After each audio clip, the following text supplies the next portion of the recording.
Hello, I'm Andrea from the Creative Dream Incubator, and I'm super delighted to be here. I have known Dionne online for a couple of years now.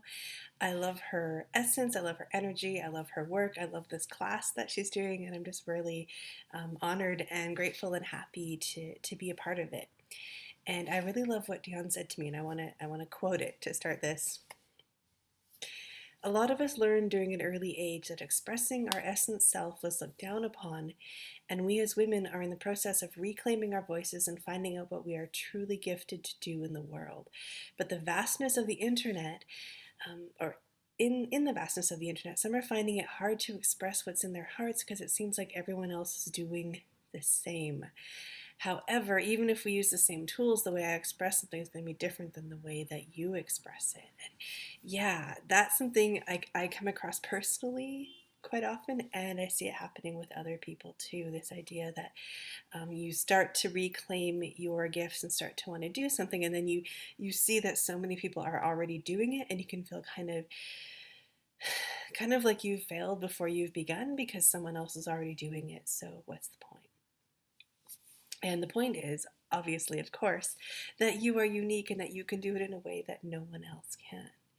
So for me, this comes down to connecting with my unique essence. So if I am a creativity coach, and to be honest with you, I kind of change my title quite often because I have training in a lot of different things. I sort of make up different titles for myself as, depending on what feels right. So if today I'm a creativity coach and I see that there's all these other creativity coaches out there also, um, we're all doing the same thing. We're helping people connect more with their creativity, but no one else is going to do it the way that I'm going to do it, right? And no one else is going to do your thing the way that you are going to do it. And I absolutely promise you that. Also, there's a lot of room. Think of how many people in this world are unsatisfied with their lives. Think of how many people don't know how to move forward with their dreams. Think of how many people don't really know who their true self is, right? Every one of us who has gifts to share is absolutely needed, right? I can't believe that we live in a universe where you would have gifts to share and that there wouldn't be a need for them, or that you have gifts to share, but oh, someone else does it better. No.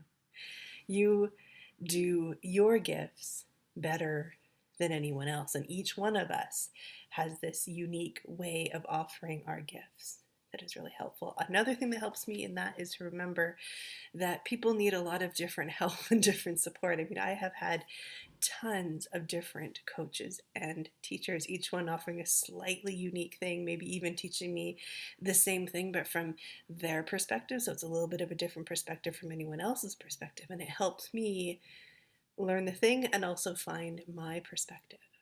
So if each of us works well with having lots of different teachers and coaches, then it only stands to reason that the world needs lots and lots and lots of different teachers and coaches. So sometimes I find it can be almost stupidly hard to be able to kind of describe or explain, what's unique about me. What is my authentic essence? How am I different from other people? If I say I'm creative, well, billions of people are creative. If I say I'm spiritual, billions of people are spiritual. It's like using these words.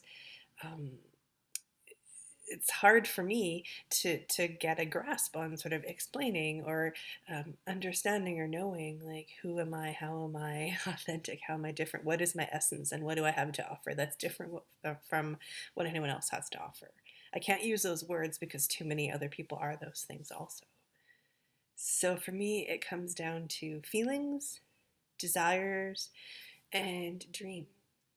So by spending time exploring my feelings, trying to be as present as I can in and with my feelings, especially the uncomfortable ones that we try to push away, I like to draw pictures of them and get to know them and figure out what's going on with them, figure out what those parts of me need. What kind of, like, do you need to feel more safe? Do you need more fun? Do you need more colors? Do you need less colors? What do you need to feel really, really good? So to do that anytime I have a part of me who's frustrated or stressed out or sad or anything. By working with those parts of me really consciously and lovingly, I get better at knowing what I need and what kinds of things work for me. And then also through my dreams, or exploring my dreams and desires, and like figuring out, what do I want? Ideally, if I could have anything, what would that be? Some days I'm not sure. Some days I have a long list, right? But by exploring, these are the things that I really like, and these are the things that I want more of, I get closer to my own essence. So for me, essence feels like something that I don't explain or describe with words. It's an energy state, and it's feels like it's what I'm continually evolving into. So I need to spend a lot of quality time with myself in order to keep evolving into that. I think of it as like my best self or my greatest self, and that process or that work is never done.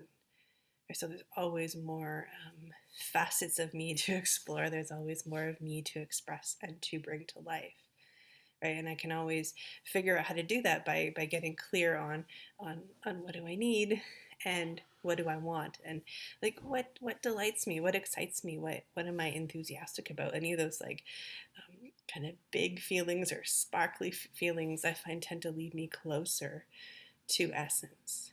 So I spend time every day with that, with my um, creative practices of art journaling or mandala drawing, or sometimes it's just meditation, sometimes it's written journaling. The practices that I use change every day, and